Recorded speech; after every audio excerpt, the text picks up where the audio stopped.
want to think of their communities as places where we live, and want to think of like people and as lives that deserve to be lived to the fullest value, and not as investment, and not as places, right? And I think like to go into what he said, I think if we were to create these like organizations or joint organizations, I don't know which one in particular, who are fighting against like gentrification, who are fighting for like housing for everyone, I think that's a really good start, right? Because like, how do we get governments to acknowledge what we want? We push back. We fight back, right? And so like they might want this community to be the next wealthy community. Well, we can say fuck you to that and fight back. And that means like addressing and acknowledging, and that means calling them out and everything. That means calling out agencies. That means calling out the police for like carding people. That includes like calling out like developers who say they're going to develop an area and say they're going to move people from low-income housing back in, and then they don't. It means constantly calling people out and constantly pushing back. And I think John has something.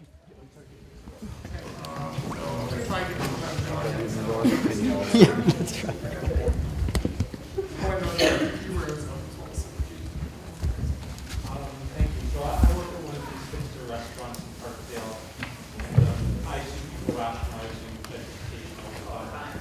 And I think there also is a role to be played for government, specifically limiting what the market can do. And I know that there is a city councillor who is somewhat sympathetic to these sorts of ideas, who prevented Queen Street from, well, Roncesvalles, Dufferin, from having new businesses arising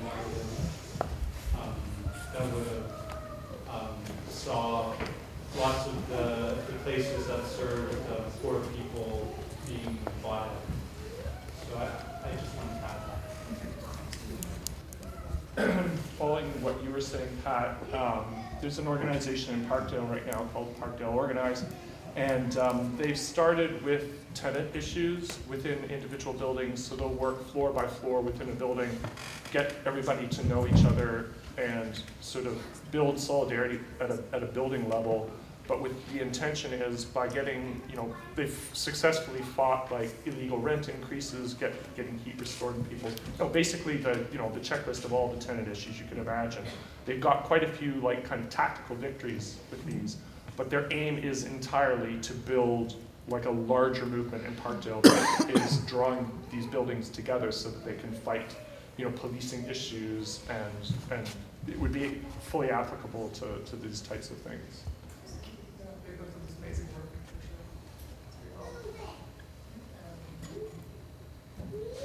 So I just want to see quickly, like, in context last night, online was a clip from about 1200 that showed in Europe all the tribal fighting, how they did changed hundreds of times throughout Europe. And this is sort of sounding like tribal warfare to some extent, the rich versus the poor.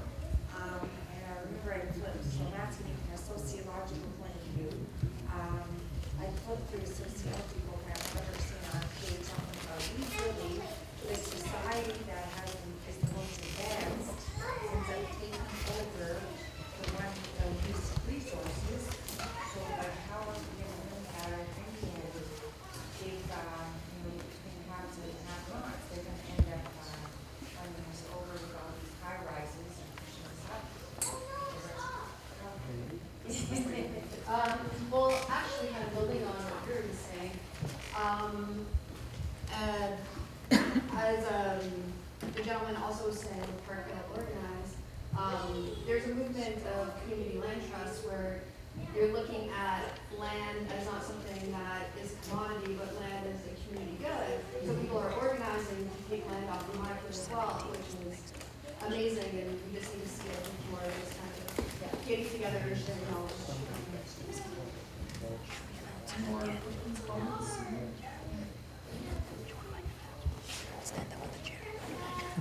Just as a wrap up too, like just quickly from my own perspective too, I think like, responding to the question like both like how can we actively like address like questions like how do we get governments and developers and all these other agencies to play nice, and that's not going to happen. Like that's simply it's against the logic of the market. It's against the logic of capitalism. That's not going to happen. So I think like the first like real step we have to take, and we're kind of doing it in some respects here today, where it's amazing to see so many people here and hear so much like anger and enthusiasm. But like we really do have to build like an anti-capitalist politics. Like we have to like start from the premise that like capitalism as a system for meeting human needs was never adequate. It's working exactly as it's supposed to. It doesn't meet human needs, and we have to start from that premise that like capitalism is to be opposed and is to be fought. Like it will never serve to actually make our lives better. Like if you're not rich, if you're not a developer, if you're not like in town at City Hall, like capitalism will make your life worse. And I think that's like one of the main things I took away from doing some research and like putting together this presentation today, is that gentrification is like the perfect logical expression of like how capitalism is supposed to work. And in order to get around gentrification, we have to build like anti-capitalist politics, and we have to build a sense that we have a right to these spaces, and that it's not tied to our access to capital, it's not tied to our wealth, it's tied to the fact that we are humans, and humans have needs, and those needs are not going to be met by a capitalist economy. Social assistance rates by 21.6%. That year there was a 67% increase in the number of people using emergency shelters. I mean, people. People like anything like racism. People internalise the things that are thrown against them. So you'll get lots of poor people who say it's my fault or whatever. But in truth, I don't think it is. Well, gentrification is the process of replacing poor working class neighbourhoods with middle class professional neighbourhoods. So that involves the driving out of low income housing and homeless people, and the bringing in of whether it's single family dwellings, whether it's condominium buildings. It involves building upscale residential neighbourhoods, and with that, of course, goes the displacement of all the sort of the businesses that poor people would tend to use, and that's why coffee time closes down. What is displacement? Well, displacement, I suppose, is the result of gentrification. We're in the downtown east of Toronto, and it's a contested neighbourhood. So what is actually happening is that a professional middle class population is coming into this neighbourhood and taking the space and seeking to drive out the poor and the homeless. And that's taking place by taking the actual homes and renovating them and building them up. It's a question of pulling down buildings and replacing them with upscale housing, condominiums and such like. And it also involves systematically trying to close down the services that poor and homeless people use, trying to close the drop-ins, trying to close the homeless shelters, trying to close the Business Improvement Association here has put a real premium on, for example, trying to ensure that bars that low-income people tend to frequent get closed down through one pretext or another, and are replaced by more upscale watering holes for people with money. So it's a process of transforming a neighbourhood, and it's a process of driving out an existing population.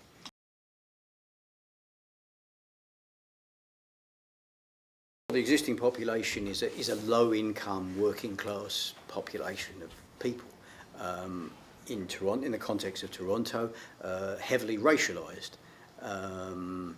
with a lot of the very large homeless population here, very large numbers of Indigenous people surviving on the streets or in the shelters, and that's really the community that exists here. And this downtown east has been a low-income neighbourhood for generations. In the 1840s, this was a neighbourhood of the ultra-wealthy, and it was replaced by a low-income population, beginning with people fleeing the Great Famine in Ireland in the 1840s, coming into this neighbourhood, and it's been for generations, and then going back to the 60s, the process of bringing in a new, more upscale population has been underway, and it's been accelerating, and it's really coming to a head at the moment. There are some major developments going on in this neighbourhood. Seton House, the largest men's hostel, is threatened with closure, and just down the street from it, the Pace condominiums, this huge, vast luxury condominium building that's driving the pace of gentrification. Down at Queen and Sherburn, plans just announced for major upscale redevelopment to take place. So it's happening as we speak. They're disregarding it. I think that we have a city council that answers to the needs of developers and answers to the needs of the wealthy generally, and I don't think they're particularly concerned with preserving low-income communities. On the contrary, I think that the model of neoliberal city that's being created really sees the central part of the city as the most important area for major redevelopment and for that to take place on the basis of it being a real centre of wealth and high-income residential area, lots of expensive recreational facilities, a really gentrified, classically gentrified inner part of the city. And I think they want to suburbanise the poverty. They want to, not to say that there won't be rich and poor in the suburbs as well, but they're looking to really, I think, create enclaves of poverty in the suburbs where people will live, and where the homeless services will be driven as well. And that's the version they have. But this whole neighbourhood, as far as they're concerned, is to be an upscale, middle-class, upper-middle-class professional neighbourhood. The poor are supposed to go.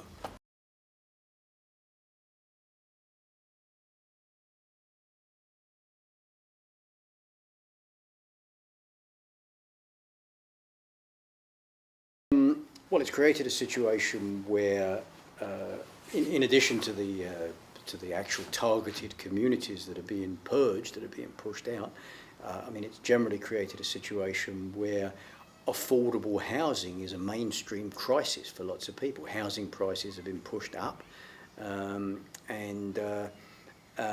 it really does. I mean, I just saw an article recently saying that in Vancouver already and in Toronto emerging very quickly as a situation where a single family dwelling is simply not going to be an option for anybody who isn't rich. And I think that's true. You've got very modest places selling for the most incredible amounts of money, and that's a reflection of that housing boom, that housing bubble. As long as it's going to last, we don't know.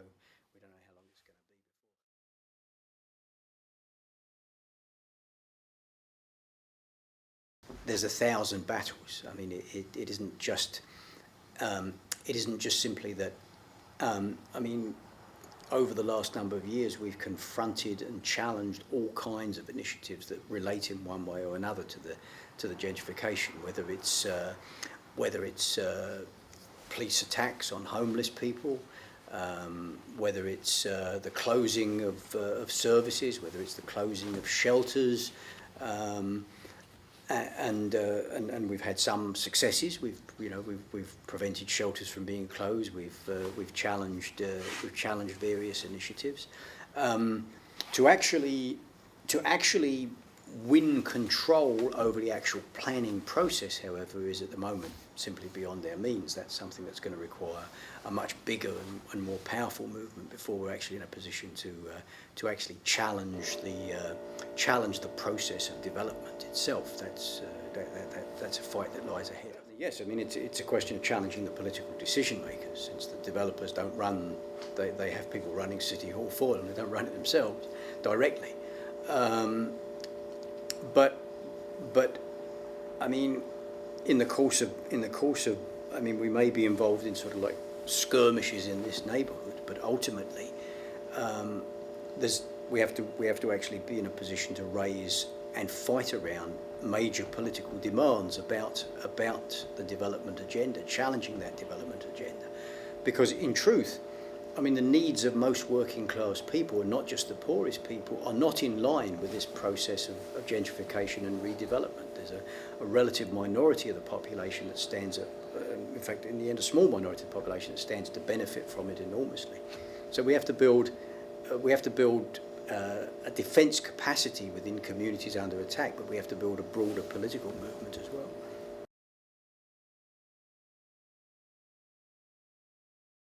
What we try to do is to organise a force that is disruptive and challenging enough that we can actually win our demands, and sometimes we do win demands with those kinds of tactics. So. I mean, there isn't some chat with the mayor that's going to resolve this. The mayor and the city council we have to build a movement that's strong enough to actually challenge them, and create a situation where the developers are not able to just simply have the city council do their bidding, because the city council is under enormous pressure from a movement that won't tolerate the kind of things that are happening. Yeah, it's a lack. I mean, the thing is, they always try to suggest that, you know, like for example, they'll come up with a figure that 30% of homeless people have addiction issues or mental health issues, right? Well, for a start, that means 70% don't, right? But it's a high figure. Yeah. And it's certainly true that if you have major mental health issues, or if you drink or have a drug problem or whatever, that's going to make it harder for you to retain your housing. But there are lots of people up in Rosedale who drink, right?